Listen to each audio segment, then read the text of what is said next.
Hello everyone and welcome to this induction talk on doing philosophy at the Colchester Sixth Form College. My name's Richard and the aim of this video is to give you a brief insight into what philosophy is like as an A-level.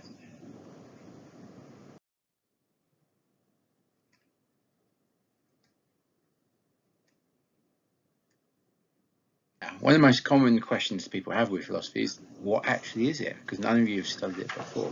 So it comes from the ancient Greek and it means literally the love of wisdom. It encompasses a huge variety of different topics and subjects. Fundamentally, what it comes down to, though, is asking, what can we know? And the way that you do philosophy is with rational argument, where you use logic to work out what are good or bad reasons to think something. But by far the best way to understand what philosophy is to actually do some philosophy. So that's what we're going to do now. We're going to start by actually doing some philosophy rather than just me describing it.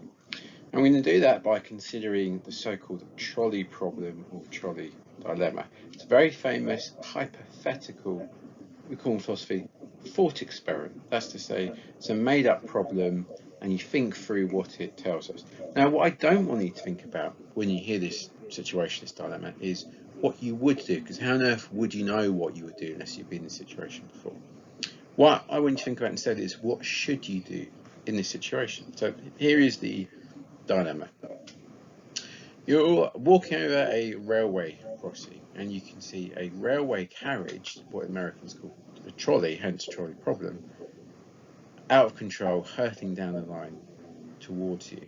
If you look in the other direction, the direction which the trolley is going, and you can see there are 5 railway workers working on it. Now, in this picture, you can see they've been tied up, just for the sake of the story. But in the original, they're working on the line, doing repairs, but they're wearing ear protection and they're facing the other way, so they can't see it coming towards them, and they can't hear it coming towards them until it's going to be too late. And you can see that, you grasp that, pretty much straight away. You can see that if nothing happens, all 5 people would be killed.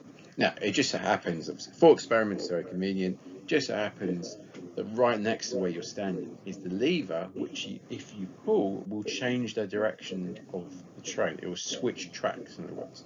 Now, the track that it would go onto has another railway worker working on it, again, wearing hearing protection and facing the other way. So again, can't see it, can't hear it. That one person would be killed if you pull the lever. But you would be saving 5 lives as against 1. Now, not what would you do, but what should you do? And there's a variation on that thought experiment.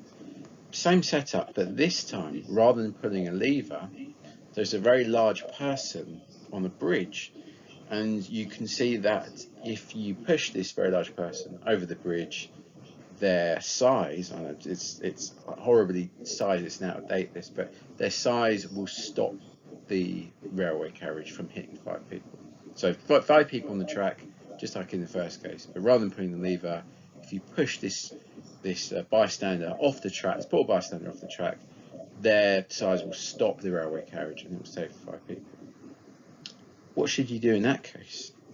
And crucially, should you do something different or the same as in the first case? What do you think?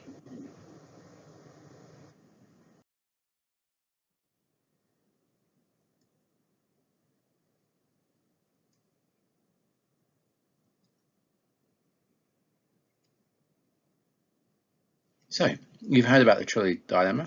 What do you think? And this is the difference between A-level philosophy compared to perhaps studying this problem if you looked at it at school earlier on. We're not just looking at the problem as a thing in itself to study. It's a launch pad, it's a starting point for us to think about philosophical questions.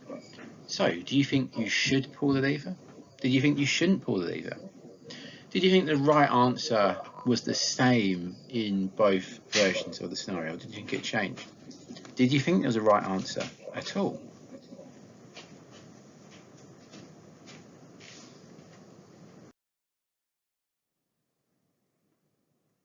So we've used the trolley problem as an example of what doing philosophy is like, because what it shows is that we use discussion and debate to work through ideas. One of the most common fallacies one of the most common mistaken ways of thinking about philosophy is, oh, it's one of those subjects where there are no right and wrong answers. And that isn't correct. There are right and wrong answers in philosophy. It's just that everyone disagrees about what they are. Now, let me give you an example of that. In answer to the question, does God exist? Or in answer to the question, was there a beginning to the universe? There must be a correct answer. There either was a beginning to the universe or there wasn't. The problem is, will we ever conclusively prove or find the answer? That's a different question. But there are right and wrong answers. And because of that, we use logic, discussion and argument to try and work out what those answers could be.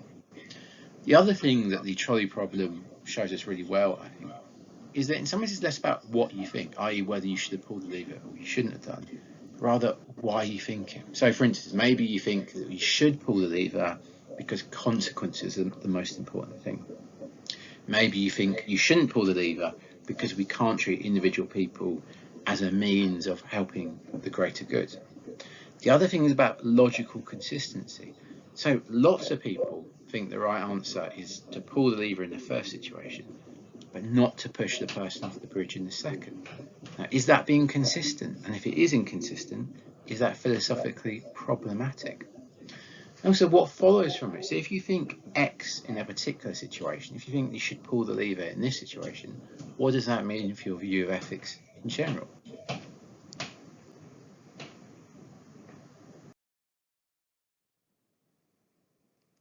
What the trolley problem also shows us really nicely is how relevant, how useful, how important philosophy is. It's not a subject just for discussing ideas which are interesting in themselves and then they don't matter anymore as soon as you're out of the classroom. This is about life and death stuff. It's about stuff that really matters. So the reason there's this image here of a driverless car is that lawmakers, car manufacturers, society as a whole is having to grapple right now with a real life version of the trolley problem.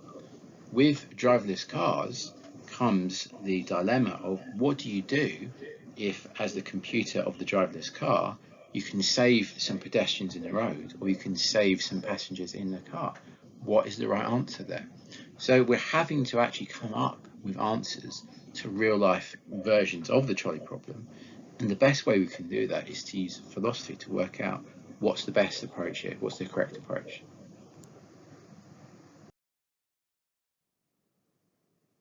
Now, there are loads of different topics we could look at as part of this video to give you an idea about what philosophy involves. We just picked a couple more to look at, things that you could be studying as part of the course.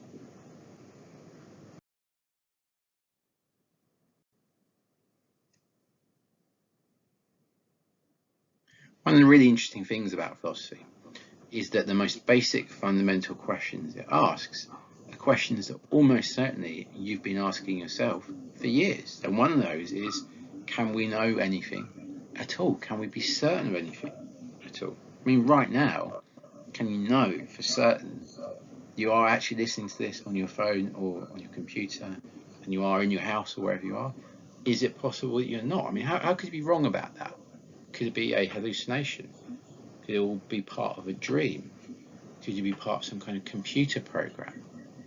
And you won't be surprised to learn, obviously, this has formed the basis of the plots of lots of science fiction films which are explicitly based on philosophy. So, The Matrix, for example, is just a science fiction version of Plato, an ancient Greek philosopher who asked this very question. So what do you think? Can you know anything at all?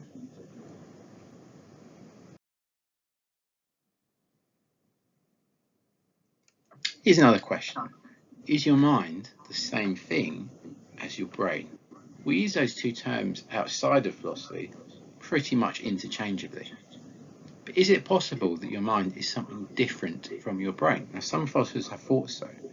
One argument that's put forward for that is that there are things that we can do with your brain that we can't do with your mind, namely divide them. Now, it'd be very messy if we're going to do it, but we could conceivably cut your brain in half. That would be perfectly possible.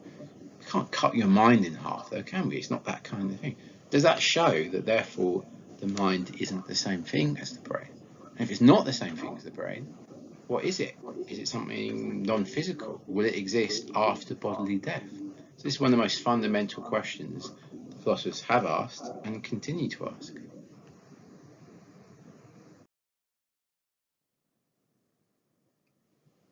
Here's another one. Is colour real? Well, this slide might make you question that. So if you have a look at the images for a moment. Now, in actual fact, the colour of both chess sets is exactly the same. It's just the variation of the background that makes them look different.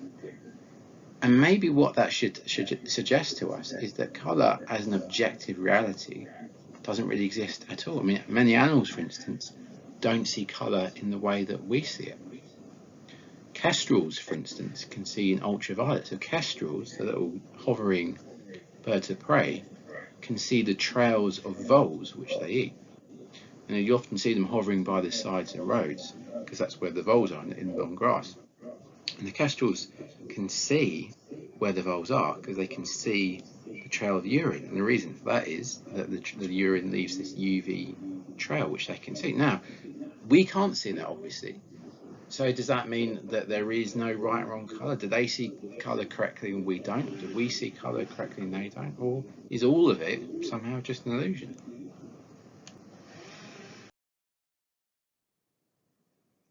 Now, one of the most perceptive things that I've heard a philosophy student say, and I've had lots of people say this actually, is that it makes your brain hurt, it makes your head hurt. And it really should. When you're doing philosophy properly, it should make your head hurt in a good way. I need to stress, in a good way. These are not facts you simply learn and repeat and regurgitate.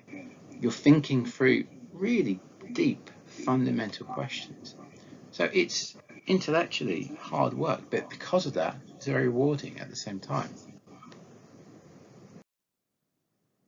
I'm going to say very little about the detail of what's in the course. You can see in this slide here how it divides up, and if that's something you want to look at in more detail, then you can find out about that. The board that we use for A-level philosophy is AQA, and you'll be able to look at the syllabus there or on the college website.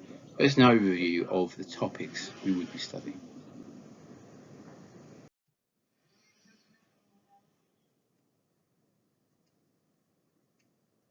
So, is philosophy for you? Is it the right subject for you to do at college? Well, obviously, I think it's great. I would say that. I think it's a fantastic subject if you like your presuppositions being questioned. I think it's a fantastic subject if you like to argue and to debate. It's a fantastic subject if the sorts of things we've been looking at in this video you find interesting.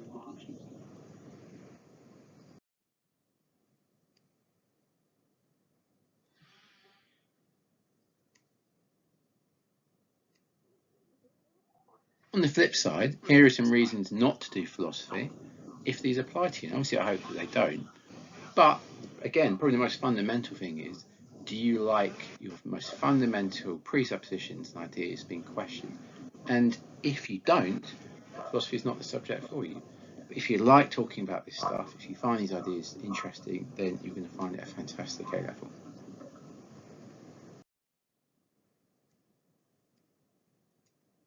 So just wanted to mention religious studies at this point. We teach religious studies and philosophy in the department.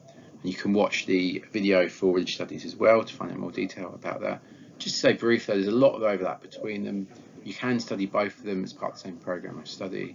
And remember that anything that you studied at GCSE that had the word philosophy in it was actually RS, was religious studies.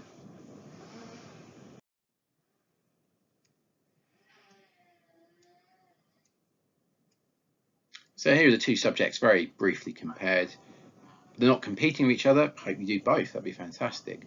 But if it is down to RS or philosophy and you're trying to work out, well, what's different about them, here's a brief overview between the two.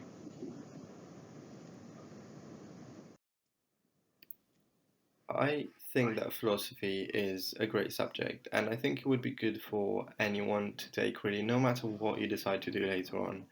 Um, it builds skills that are desirable, it builds skills that are relevant anywhere, really. It teaches you how to build up arguments, it teaches you how to start challenging even your own views, and it sort of encourages you to see aspects of the world, to no longer see aspects of the world as just black and white. And I don't think it's good only because it builds skills, but it's also really engaging in itself. Throughout the 2 years, I found it really interesting, and I'm sure anyone that takes it will find it very interesting as well. Um, And whether English is your first language or not, it rounds you up as an individual, and universities will recognize that. So if you feel unsure, I say go for it because it is recognized. It does round you up. It does help you build skills. So it is a great subject, I think. And here's what another student had to say about doing philosophy.